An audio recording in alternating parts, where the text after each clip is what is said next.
ایک لرد فرنگی نے کہا اپنے پسر سے، منظر وہ طلب کر کے تیری آنکھ نہ ہو سیر،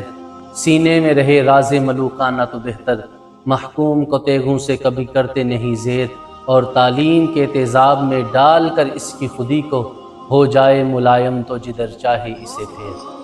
تاثیر میں اکثیر سے بڑھ کر ہے یہ تیزاب، سونے کا ہی مالا ہو تو مٹی کا ایک ڈھیر۔ تعلیم انسان کی ترقی کی بنیاد ہے، اور اسلام نے تعلیم کو عبادت کا درجہ دیا ہے، مگر افسوس کہ آج کی جدید تعلیم نے علم کا جو تصور پیش کیا ہے وہ مادہ پرستی، دنیا پرستی، دین سے دوری اور بے حیائی پر مبنی ہے۔ اس سے یہ مقصد نہیں نکلتا کہ تعلیم حاصل کرنا ضروری نہیں، تعلیم حاصل کرنا ضروری ہے، ضرور اپنے بچوں کو دنیاوی اور دینی تعلیم جو ہے وہ آپ دلوا سکتے ہیں، لیکن اس کے ساتھ ساتھ آپ کو یہ چند باتیں جو ہے وہ مد نظر رکھنی پڑے گی۔ جدید تعلیم کے نصاب میں اللہ اور اس کے رسول صلی اللہ تعالی علیہ وآلہ وسلم، قرآن و سنت، فکر آخرت اور اسلامی اخلاقیات کا جو موضوع ہے وہ بالکل جدید تعلیم کے نصاب سے ختم کر دیا گیا ہے۔ جبکہ ہمارے پہلے لوگ جب تعلیم حاصل کرتے تھے تو وہ دنیا کے ساتھ ساتھ دینی تعلیم بھی حاصل کرتے تھے۔ بچے دنیا میں تو ماہر بن رہے ہیں، دنیاوی لحاظ سے تو وہ آگے نکل رہے ہیں، لیکن افسوس کی بات یہ ہے کہ وہ دین سے نابلد ہے اور دین سے وہ دوری اختیار کیے ہوئے ہیں۔ اس کی چند وجوہات ہیں جو میں آج آپ کے سامنے رکھنا چاہوں گا، کیونکہ جدید تعلیم کے ادارے علم سے تو سرفراز ہمارے بچوں کو کر رہے ہیں، مگر وہاں پر تربیت کرنے والے لوگ موجود نہیں، یا وہاں پر تربیت نہیں سکھائی جا رہی، جس کی وجہ سے نتیجتاً نوجوان بدتمیزی، خود غرضی، بے حیائی اور بد اخلاقی کی راہ پر چل پڑے ہیں۔ تعلیم کا مقصد صرف اچھا روزگار اور دنیاوی کامیابی ہرگز نہیں، تعلیم کا مقصد ذریعہ معاش کے ساتھ ساتھ رضا الہی اور فکر آخرت کی تیاری ہے، کہ تاکہ ہمیں زمانے میں جینا آئے اور ہمارے بچوں کو زمانے والوں کے ساتھ چلنا آئے۔ اخلاقیات کسے کہتے ہیں، اچھی زبان کسے کہتے ہیں، اچھے آداب کسے کہتے ہیں۔ اس جدید تعلیم کی وجہ سے مغربی تہذیب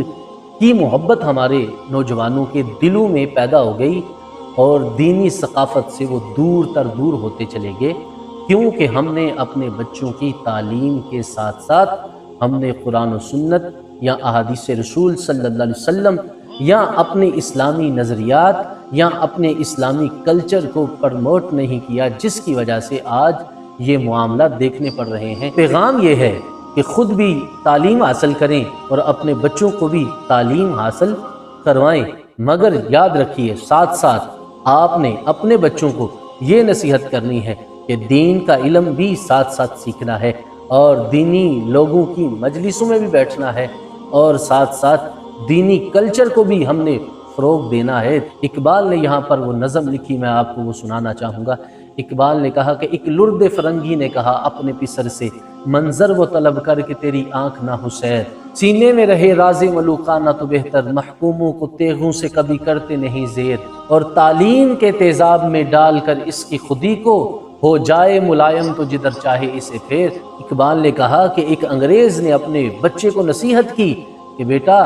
یہ لوگ تلواروں سے ہارنے والے نہیں، بلکہ ان کو تعلیم ہی ایسی دینی ہے کہ یہ تمہارے رنگ میں رنگ جائیں اور اپنی مذہبی ثقافت کو بھول جائیں اور مغربی تہذیب کو اپنا لیں۔ تو آج وہی ہوا اس جدید تعلیم کی وجہ سے، کہ جس کے ہم حاصل کرنے کے خلاف نہیں ہیں، جدید تعلیم ضرور حاصل کرنی چاہیے، لیکن اس جدید تعلیم کے ساتھ جب ہم نے اسلام کا دامن چھوڑ دیا، اسلام کی تعلیم کو جو ہے وہ پس پشت ڈال دیا، جب ہم نے اسلام کی تعلیم اپنے بچوں کو نہیں دلوائی، تو اس کا پھر نقصان یہ ہوا کہ تعلیم کے تیزاب میں ڈال کر اس کی خودی کو، ہو جائے ملائم تو جدھر چاہے اسے پھیر۔ اور اقبال نے پھر کہا کہ تاثیر میں اکثیر سے بڑھ کر ہے یہ تیزاب، سونے کا ہی مالا ہو تو مٹی کا ایک ڈھیر۔ ایک لرد فرنگی نے کہا اپنے پسر سے کہ منظر وہ طلب کر کے تیری آنکھ نہ ہو سیر۔ تو آج وہی معاملات ہیں۔ اللہ ہمیں دینی دنیاوی دونوں تعلیمات سیکھنے کی